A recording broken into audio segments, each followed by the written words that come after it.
To our state capitol newsroom, when you think of children in foster care, you may have mixed opinions, but the Tennessee Department of Children's Services is looking to change the perception of the services they provide to those foster children. It's the latest in a string of moves aimed at bringing a positive light to a department that has seen its share of negative publicity lately. News 2's Chris O'Brien explores the changes the department has made under their new commissioner. Those who first meet Taylor Hart Derard would never know his past. He's finishing his freshman year at Lipscomb University, majoring in law, justice, and society. But it's been a long road to get here. When I was 11 years old, it was May 16th of 2016, he passed away due to the abuse. Taylor faced severe abuse at the hands of his father and stepmother. Both eventually ended up facing charges after Derard's brother Jonathan died as a result of the abuse. It was him and I. We had the tightest bond ever. He was the nicest kid.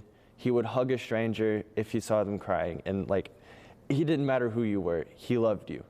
Even though Emily and Chris abused us and they were hateful towards us, he died loving them.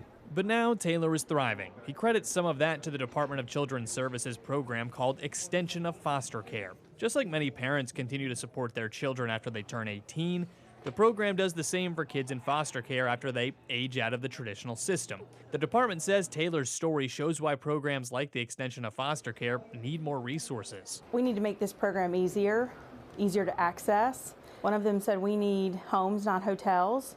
And if that doesn't hit you in the gut, frankly, I don't know what does. The department still has its issues. It's currently embroiled in a controversial case where children were taken away from two black parents after a questionable traffic stop. The greatest challenges offer the greatest opportunities. And we have made great progress. We have a long way to go. But the hope is that with some needed changes, the department will find its footing and help children in foster care do the same.